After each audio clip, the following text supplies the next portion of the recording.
ഇടുക്കി ജില്ലയിലെ പളിയ ഗോത്ര വിഭാഗത്തിന്റെ പരമ്പരാഗത നൃത്തരൂപമാണ് പളിയ നൃത്തം. മഴ പെയ്യ്ക്കുന്നതിനും രോഗശാന്തിക്കും വേണ്ടിയാണ് ഈ നൃത്തം പ്രധാനമായും അവതരിപ്പിക്കുന്നത്.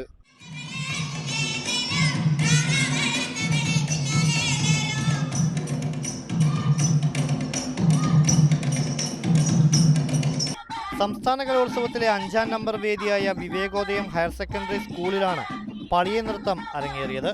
കാണികൾക്ക് ആവേശവും ആനന്ദവും നൽകുന്ന വാദ്യമേളവും നൃത്ത ചുവടുകളുമാണ് പളിയ നൃത്തത്തിന്റെ പ്രത്യേകത.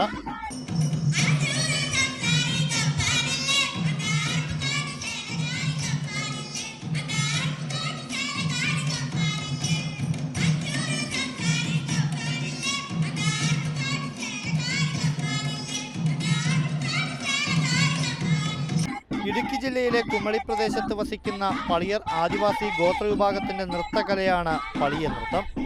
കുലദൈവമായ മാരിയമ്മയെ പ്രീതിപ്പെടുത്തുന്നതിന് വേണ്ടിയാണ് ഊരുനിവാസികൾ താളമിട്ട് നൃത്തം ചെയ്യുന്നത്.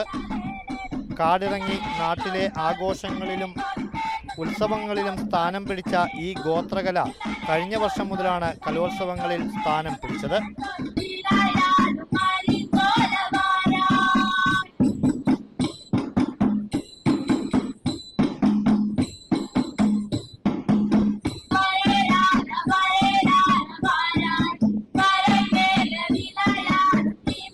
മുഖത്തെഴുത്തും മുടിയിൽ ചൂടിയ പൂവും തൂവലുകളുമാണ് പളിയ നൃത്തത്തിന്റെ പ്രത്യേകത. ഇഞ്ച ചതച്ച് ഉണക്കിയെടുത്ത ഉടയാടയും മരത്തിലും മുളയിലും നിർമ്മിച്ച ആഭരണങ്ങളും അരാട്ടിയുമാണ് വേഷവിധാനം. മുളച്ചെണ്ട, നാഗര, ഉറുമി, ജാലറ, ജലങ്ക എന്നിവയാണ് പളിയ നൃത്തത്തിൽ പശ്ചാത്തല സംഗീതത്തിന് ഉപയോഗിക്കുന്ന ഉപകരണങ്ങൾ.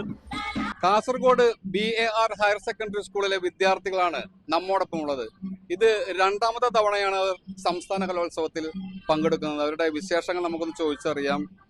ഈ രണ്ടാമത്തെ തവണയാണ് ഇപ്പോൾ നമ്മൾ ഈ ഹൈസ്കൂൾ വിഭാഗത്തിൽ പങ്കെടുക്കുന്നത് അല്ലേ? എന്തൊക്കെ മാറ്റങ്ങളാണ് ഇത്തവണ വരുത്തിയിട്ടുള്ളത്? നമ്മള് ഡാൻസ് തന്നെ മാറ്റിയിട്ടുള്ളത്. പിന്നെ അതുപോലെ തന്നെ കൊട്ടിന്റെ വാദ്യോപകരണങ്ങൾ അത് മാറ്റിയിട്ടുണ്ട്. അതുപോലെ തന്നെ പാട്ടായാലും വ്യത്യാസം. പരിശീലകൻ ഇടുക്കി ജില്ലയിൽ നിന്ന് വന്ന മാഷന്മാരാണ്. പാട്ടക്കാരെ ചിട്ടപ്പെടുന്നവർ തന്നെയാണോ? അവരെന്നെ. ഇതിന്റെ വാദ്യ ഉപകരണങ്ങൾ ഏതൊക്കെയെന്ന് പറയാൻ പറ്റുമോ? മുളഞ്ചെണ്ട ഉണ്ട്, അതേപോലെ തന്നെ നാഗര, ജാൽറ, 3 ഇനങ്ങളാണ്. അതെല്ലാ വിഭാഗ മത്സരത്തിൽ തന്നെയാണ്. അത് വ്യത്യസ്തത ഉണ്ടാവും ഉപകരണങ്ങളിൽ? ഇത് മാത്രല്ല, ഇതിലുപരി പലതരത്തിലുള്ള ഉപകരണങ്ങളും ഉണ്ട്. നമ്മളിപ്പോ ഇത്രയാണ് എടുത്തിട്ടുള്ളത്. Kasaragod Bovikkan B Abdul Rahman higher secondary സ്കൂളിലെ വിദ്യാർത്ഥികൾ തുടർച്ചയായി 2ാം തവണയാണ് സംസ്ഥാന കലോത്സവത്തിൽ നൃത്തം അവതരിപ്പിക്കുന്നത്. ഗോത്രവേഷം ധരിച്ച് പളിയ നൃത്തത്തിൽ പങ്കെടുത്ത എല്ലാ ടീമുകളും മികച്ച പ്രകടനമാണ് കാഴ്ചവെച്ചത്. രൗദ്രതാളവും ചടുലമായ നൃത്തച്ചുവടുകളുമാണ് മറ്റ് ഗോത്ര നൃത്ത വിഭാഗങ്ങളിൽ നിന്നും പളിയ നൃത്തത്തെ വ്യത്യസ്തമാക്കുന്നത്. ക്യാമറ പേഴ്സൺ ഇബ്രാഹിം പഴുവറിനോടൊപ്പം റഷീദ് എരുമപ്പെട്ടി.